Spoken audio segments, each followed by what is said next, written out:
오늘 거룩한 주일 아침 우리에게 주시는 하나님의 말씀 고린도 후서 5장 13절부터 16절까지의 말씀입니다. 우리가 만일 미쳤어도 하나님을 위한 것이요 정신이 온전하여도 너희를 위한 것이니 그리스도의 사랑이 우리를 강권하시는도다. 우리가 생각하건대 한 사람이 모든 사람을 대신하여 죽었은즉 모든 사람이 죽은 것이라. 그가 모든 사람을 대신하여 죽으심은 살아있는 자들로 하여금 다시는 그들 자신을 위하여 살지 않고 오직 그들을 대신하여 죽었다가 다시 살아나신 이를 위하여 살게 하려 함이라.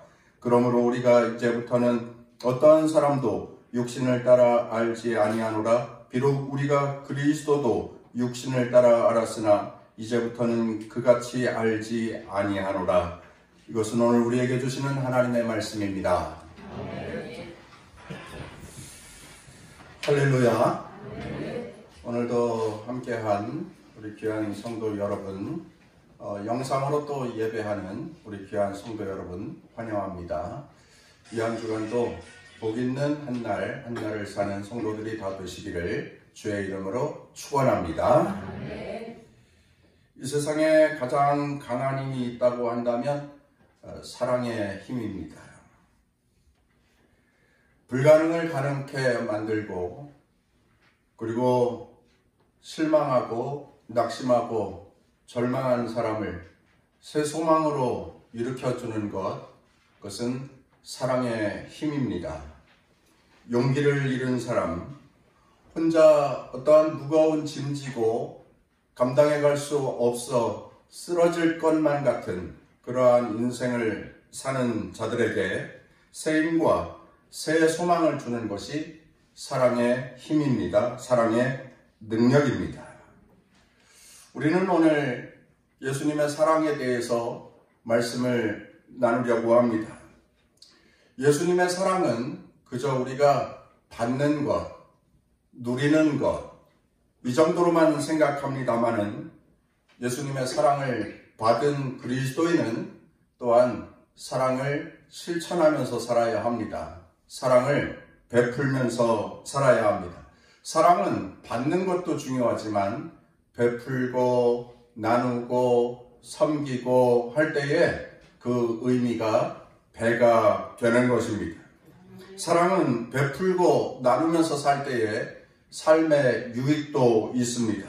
사랑을 베풀 때에 베푸는 사람에게 하나님께서 만 가지 복을 주시는데 이러한 이야기가 있습니다. 실제로 한 연구에서 그것이 증명된 내용인데 미국 미시간 대학교 사회연구소의 스테파니 브라운이라고 하는 박사는 심리과학이라고 하는 심리학 전문지에 남을 돕고 사는 사람이 그렇지 않은 사람보다 훨씬 오래 산다.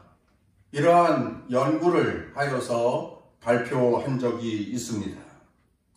무작위로 선정된 423쌍의 장수한 노인 부부를 대상으로 5년간 조사하여서 연구했습니다. 그 노인들에게 물었습니다. 이웃이나 친구 아니면 지인, 친척 그 누구라도 어떠한 도움을 주면서 살았는지 물었습니다. 그랬더니 그들이 말합니다. 우리는 항상 베풀고 나누면서 사랑하면서 사는 삶을 살았습니다. 누가 힘들어하고 있는 영혼이 있으면 찾아가 위로해 주었고 또 힘들어서 혼자 어떻게 할 수 없는 경우에는 심부름도 해주었습니다. 어떤 경우에는 집에 가서 설거지를 하거나 방을 청소해주는 일도 해주었고 뭔가 어떠한 조건 없이 아무런 조건 없이 남을 도와주면서 살았습니다. 그런데 그 퍼센테이지가 그 423쌍 중에 75%가 아무런 대가 없이 우리는 베풀면서 삽니다. 사랑하면서 삽니다. 섬기면서 삽니다. 그렇게 대답했다고 합니다. 조건 없는 선행이었습니다.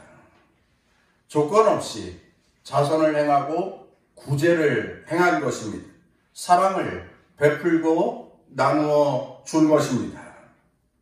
그렇게 남을 도와주는 사람들이 오래 산다 하는 그러한 연구 결과였던 거지요. 남을 도와줄 때에 내 마음이 기쁘고 남을 도와줄 때에 내 마음에 어떤 뿌듯함이 생겨나게 되고 삶의 보람도 느낍니다. 남을 도와주고 또한 남을 위해주고 남을 사랑해주고 남을 아껴주고 하는 가운데에서 내 심령의 기쁨과 즐거움이 샘솟게 되고 그것은 육체적인 건강까지 더 유익하게 했다 하는 것이고 그것이 장수하는 비결이었다 하는 그러한 연구 결과입니다. 아주 좋은 교훈을 주는 내용이라 생각이 됩니다. 오늘 읽은 본문 말씀은 사도 바울의 편지입니다. 지난주에 읽었던 말씀과 똑같은 본문 말씀을 읽었습니다. 사도 바울에게는 남들에게 없었던 아주 특별한 경험이 하나 있다고 하였지요. 인생을 바꾼 경험이라 말씀을 드렸습니다. 그리스도인들을 잡아서 가두고 그리스도인들을 잡아서 또 죽이기까지 하는 체포영장, 수색영장을 들고 다메섹에 그리스도인들을 찾아가다가 그 길에서 빛으로 오신 예수님을 만난 사건이었습니다. 빛으로 오신 예수님, 그 예수님을 만나던 날 그는 눈이 어두워질 정도로 그 강렬한 빛에 그는 정신이 혼미해질 정도였습니다. 바울은 그날 이후 그리스도인이 되었습니다. 그리고 사도가 되었습니다. 이방인의 전도자가 되었습니다. 하지만 복음 전도자로 살면서 그의 삶은 그렇게 평탄치 않았습니다.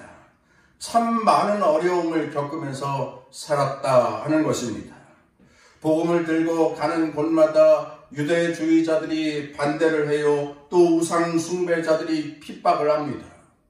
놀리기도 하고 비난하기도 하고 조롱하기도 하고 돌을 던지기도 하고 갖가지 방법으로 공격을 해오던 일들이 한두 번이 아닙니다. 수십 번, 수백 번이었습니다. 그러다가 때로는 감옥에 갇히기도 하였고 또 때로는 39대 곤장을 맞는 태장형을 3번이나 받았다. 그렇게 알려져 있습니다. 강도의 위협이 있었고 동족의 위협도 있었고 그리고 이방인의 위협도 있었고 거짓 선생들, 거짓 선지자들의 공격도 있었습니다.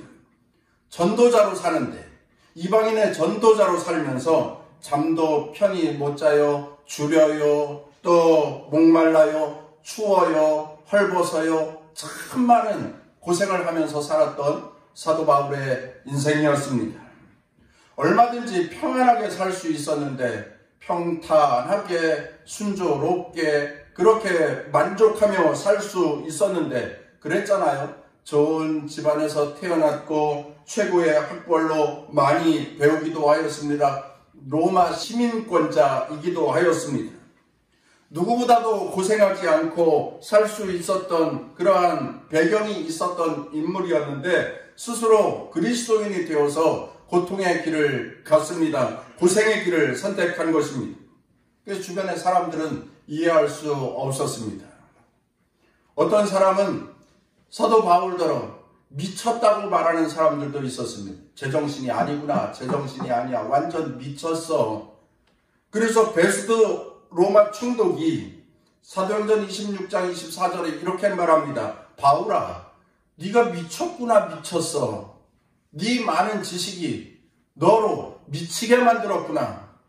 그렇게 사람들에게 미친 사람처럼 역임을 받기도 하였습니다. 그러나 사도 바울은 오늘 본문 13절에서 이렇게 말씀을 합니다. 우리가 미쳤어도 하나님을 위한 것이요 만일 정신이 온전하여도 너희를 위한 것이니 이렇게 말씀을 합니다. 사도 바울의 마음속에는 예수 그리스도를 향한 뜨거운 마음이 있었고 열정이 있었습니다. 뜨거운 사명감이 그의 마음 가운데 있었습니다. 그래서 사람들이 손가락질을 하고 정죄하고 미쳤다고 그렇게 말하는데도 개의치 않았습니다. 그냥 나는 미친 사람이라고 하세요. 나는 하나님의 영광을 위하여서 삽니다. 그리스도인들의 세상에 믿지 않는 자들의 구원을 위하여 살 것입니다. 용광로처럼 활활 타오르는 그 열정, 뜨거움, 사명감이 그의 마음을 휘어감고 있었던 것이지요. 이렇게 그의 마음 가운데에 그런 뜨거움이 있었던 것, 그러한 열정이 있었던 것, 그렇게 감동받는 가운데에 이방인의 전도자로 사역을 사명감 갖고 감당할 수 있었던 그 이유가 있습니다. 그렇게 살 수밖에 없었던 그의 삶에 하나님께서 주시는 동력이 있었다라고 하는 것입니다. 그것이 무엇이었을까요? 오늘 읽은 말씀 14절 말씀입니다. 그리스도의 사랑이 우리를 강권하시는도다. 이것입니다. 예수님의 사랑이 내 마음에 충동질하고 있어요. 예수님의 사랑이 내 사명감을 자꾸 고취시키고 있어요. 그래서 나는 내 마음대로 살 수 없습니다. 나는 살아도 주를 위하여 살고 죽어도 주를 위하여 살 것입니다. 내 마음속에 예수님의 사랑이 나로 하여금 뜨거운 자로, 강렬한 자로, 열정의 사람으로 만들어가고 있습니다. 그리스도의 사랑이 나를 강권하시는도다. 이렇게 고백하는 거지요. 오늘 그 사랑, 사도 바울의 마음속에 강렬하게 역사하였던 예수님의 사랑, 그 사랑에 대해서 우리 함께 말씀을 나누려고 합니다. 사도 바울의 그 마음 가운데 뜨거운 열정을 갖게 하고 이방인의 전도자로, 복음 전도자로, 사도로서, 그리스도인으로서 살아갈 수 있게 했던 그 예수님의 강권하시는 사랑이 무엇이었는지 오늘 한 가지를 배우면서 함께 말씀 나누기를 원합니다. 한번 따라서 하겠습니다. 예수님의 사랑은 낮아지심이었습니다. 예수님의 사랑의 정체는 낮아지신 사랑이었다라고 하는 것입니다. 옛날 어떤 나라에 한 왕자가 살고 있었습니다. 어느 날 그는 신하들을 데리고 사냥을 나갔습니다. 사냥을 다 마치고 돌아오는 길에 아주 아리따운 시골 처녀를 보게 되었습니다. 순박한데 아주 수수하고 그런데 너무 아름다운. 왕자는 왕궁에 돌아왔지만 그 처녀의 얼굴이 계속 눈에 아른거렸습니다. 상사병에 걸릴 정도였습니다. 결국 왕자는 결심을 합니다. 내가 저 시골 처녀하고 결혼을 해야 되겠다.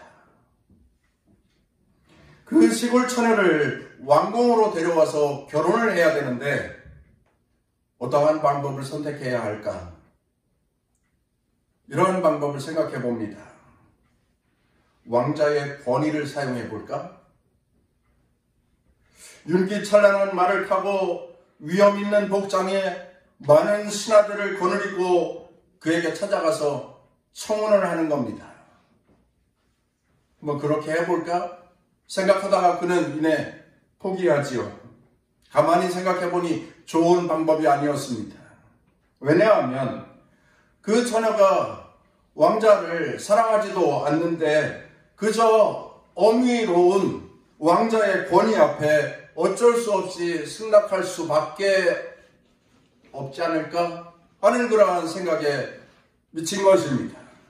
그건 왕자가 바라는 바가 아니었습니다. 또 이러한 생각도 해봅니다. 왕궁의 모든 보화를 다 보여주어서 그에게 청혼을 할까? 시골 처녀를 왕궁으로 초대하여서 왕궁의 모든 부귀 영화를 처녀에게 보여주고 청혼을 하는 거야. 그러나 그것도 포기합니다. 바람판 방법이 아니었기 때문입니다. 이 처녀가 왕자를 사랑하는 마음보다는 왕궁의 그 금은 보화를 보면서 풍요로움에 마음을 뺏겨 진정한 사랑도 없이 나 결혼할래요. 그렇게 말할 수도 있기 때문이었습니다. 왕자는 고민에 빠졌습니다. 도대체 어떻게 해야 하는 거지? 어떻게 저 아가씨의 마음을 얻을 수 있을까? 어떻게 해야 하지? 그러다가 이러한 생각에 미칩니다. 평민의 신분으로 저곳에 내가 가야 되겠다. 처녀가 살고 있는 마을에 똑같은 평민의 옷을 입고 내려가서 살아야 되겠다. 저 처녀의 마음을 얻기 위해서라면 아무런 조건 없이 그렇게 해야 되겠다. 그리고 적당한 때가 되면 내가 청혼을 해야지. 왕자는 이 방법이 너무나도 좋은 방법이라고 생각을 하여서 시간은 걸리겠지만 이 방법을 선택하기로 하였습니다. 그래서 왕자는 평범한 옷을 걸치고 처녀가 살고 있는 마을로 가서 취직을 합니다. 한 방앗간에 취직을 했습니다. 성실하게, 또 부지런히, 또 최선을 다하여서 일을 합니다. 그렇게 한 해, 두 해, 3년 계속해서 일을 하는데 사람들이 그를 믿어주는 겁니다. 신뢰해주는 겁니다. 칭찬해주는 겁니다. 예의 바른 청년이라고, 참 성실한 사람이라고, 사람이 됐다고, 정도 있는 인물이라고, 생기기도 잘생겼고, 처녀의 마음도 그 청년을 알게 되었고 그 청년을 바라보면서 설레었습니다. 그렇게 3년의 세월이 지나던 어느 날 결국 맘에 두고 있던 처녀에게 왕자는 청혼을 하지요. 사랑을 고백하게 됩니다. 그런데 그 부모는 반대하는 거예요. 안 된다고. 따라가면 안 된다고. 좋아하면 안 된다고. 떠돌이라고. 근본도 없는 사람이라고. 안 된다고 반대를 하는 거예요. 그런데 이 처녀가 마음이 정해졌습니다. 저 청년을 자신이 사랑한다고 인정하였습니다.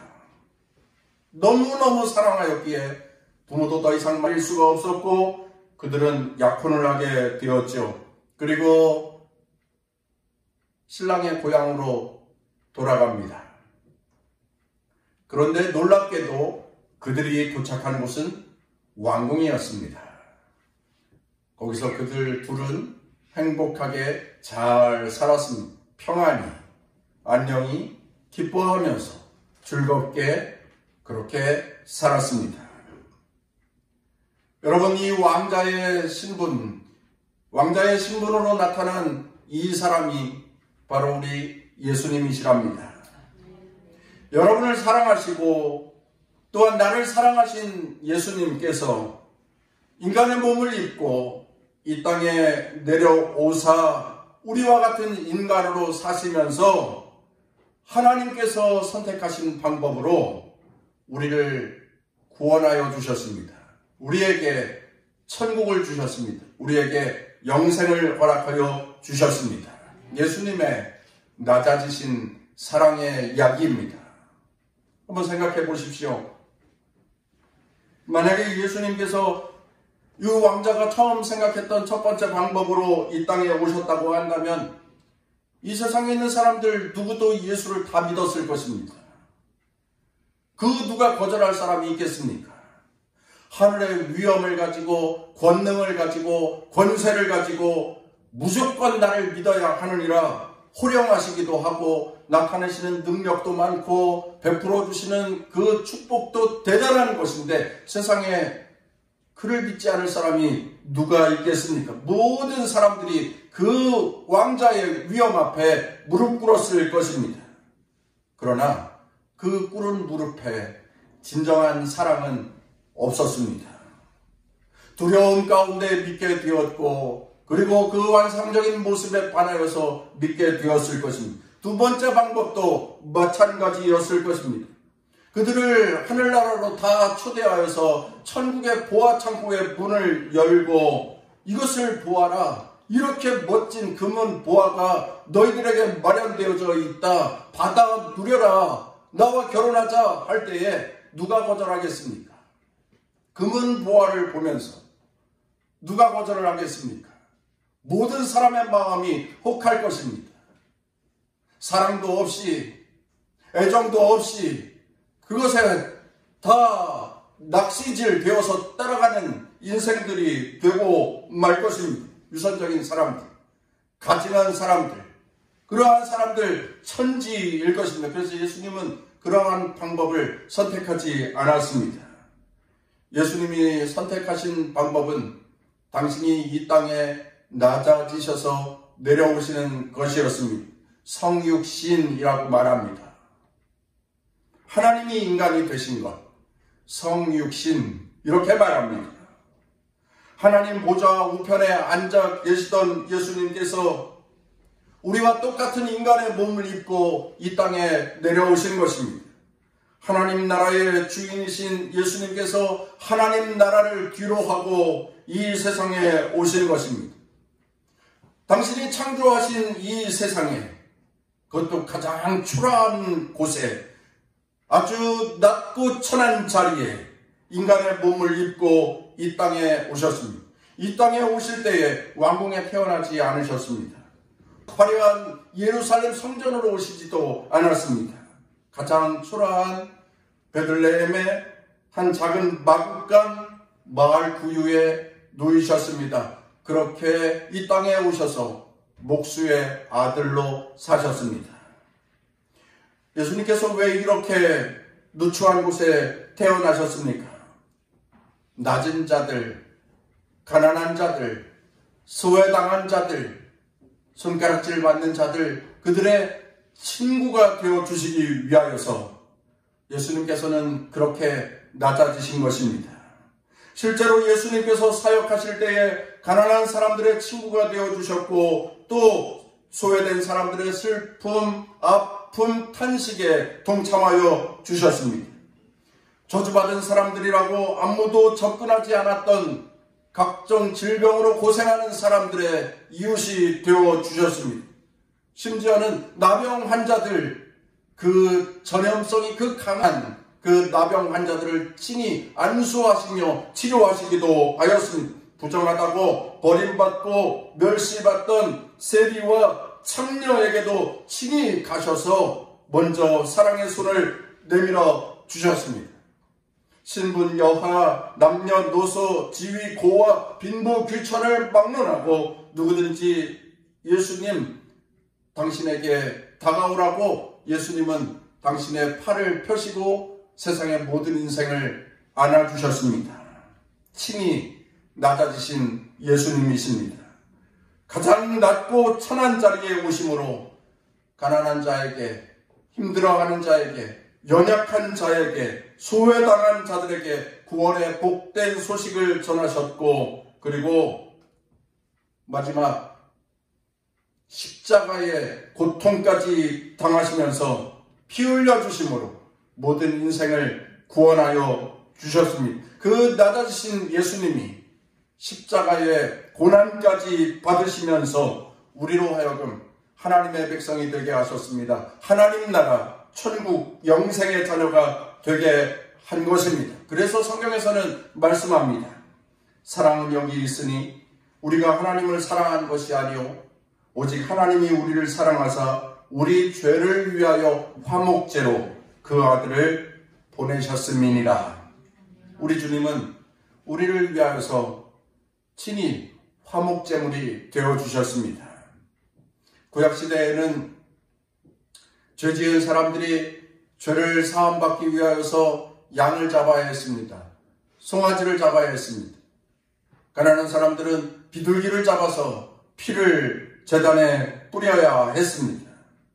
그렇게 제물을 잡아서 그 모든 것을 다 태워 번제로 하나님께 드릴 때에 하나님께서 그 타는 향을 받으시고 그들의 죄를 사하여 주셨습니다. 그런데 예수님은 그렇게 매번 죄를 지을 때마다 한 마리, 두 마리, 세 마리, 천 마리, 만 마리 짐승을 잡아야 하는 그 불편함을 없애기 위하여서 당신이 단 한 번 십자가 위에 피 흘려 당신의 몸과 당신의 피를 불살라 하나님께 드리심으로 모든 인생을 구원하시는 구원의 길을 마련하시는 것입니다. 낮아지는 수욕, 멸시, 또 사람들의 조롱과 그리고 가시면류관을 쓰시는 고통까지 다 감당하시면서 나를 구원하시려고 힘쓰셨습니다. 우리를 구원하시려고 힘쓰셨습니다. 가만 생각해보면 참 가슴 아픈 이야기가 아닐 수 없습니다. 그러나 조금만 더 생각해보면 참으로 감사한 이야기가 아닐 수가 없습니다. 나를 구원하시기 위하여서 예수님께서 낮은 자로 이 땅에 오셨습니다. 나를 구원하시기 위하여서 예수님은 내 대신 채찍에 맞으셨습니다. 나를 구원하시기 위하여서 예수님은 십자가에 못 박혀 모든 피를 흘려 주셨습니다. 죄의 멸망에서, 죄의 저주에서, 지옥의 권세에서 우리를 구원하시기 위한 예수님의 사랑, 한없는 예수님의 사랑의 이야기입니다. 사도 바울이 그 사랑을 깨달은 겁니다. 사도 바울이 자신의 마음속에 예수님의 그 사랑이 감동되어진 것입니다. 그래서 그리스도인으로 살면서 이방인의 전도자로 살면서 모욕을 받고 공격을 받고 또한 매를 맞고 감옥에 갇히고 끝까지 암살단이 조직되어서 사도 바울을 죽이려고 할 때에조차도 그 큰 두려움을 다 이기면서 굴하지 않고 복음 전도자의 사명을 감당할 수 있었던 것, 하나님의 영광을 위하여서 살 수 있었던 것, 그 예수님의 사랑, 예수님의 그 뜨거운 사랑이 자신의 마음속에 계속해서 용솟음 쳤기에 굴하지 않고 포기하지 않고 하나님의 영광을 위한 전도자의 사명자의 길을 갈 수 있었던 것입니다. 사랑하는 귀한 성도 여러분, 오늘날 우리들 말입니다. 우리들 기억해야 합니다.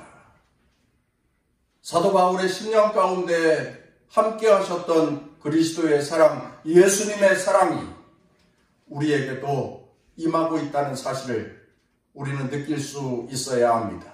그 사랑이 저와 여러분의 10년 가운데에서도 충만하게 샘솟기를 주의 이름으로 축원합니다. 잊지 말아야 합니다. 꼭 기억하고 살아가야 합니다. 그리고 그 사랑의 스토리에 감격하여서 감사하면서 살아야 합니다. 세상에 많은 지식이 있습니다.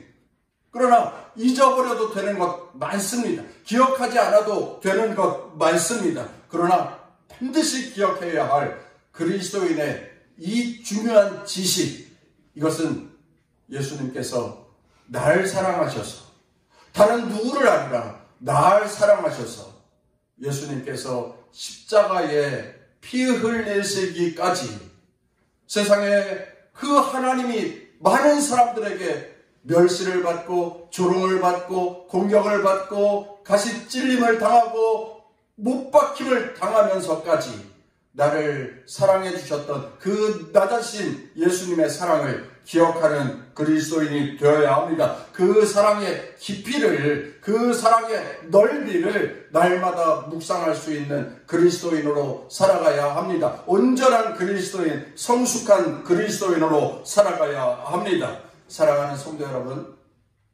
사도 바울에게 강권하시는 예수님의 사랑이 있었습니다.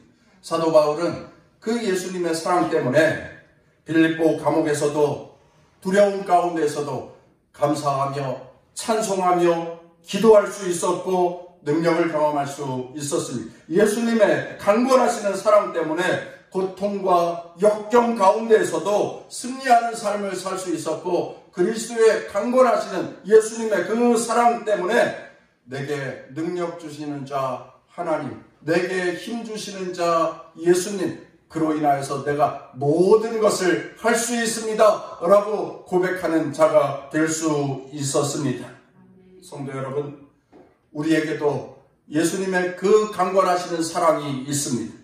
그 사랑 때문에 우리는 삽니다. 그 은혜 때문에 우리는 삽니다. 여러분, 이 시간 강권하시는 예수님의 사랑이 내 심령 가운데 깨달아지고 감동되어져서 우리들도 그 예수님의 사랑이 강권하실 때에 사랑할 수 없는 사람을 사랑할 수 있는 희생적인 사랑의 사람들이 되어야겠고, 예수님의 사랑이 강권하심을 통하여서 도저히 용서할 수 없는 사람도 용서할 수 있는 관용의 사람이 되어야 하겠고, 또 예수님의 사랑이 우리의 심령 가운데 강권하신 분, 오늘 우리에게 주셨던 하나님의 말씀, 내 마음속에 겸손과 또한 섬김이 생겨나 나는 낮아지고 나는 남은 높여주는 그러한 그리스도인의 삶을 살아가야 할 것입니다.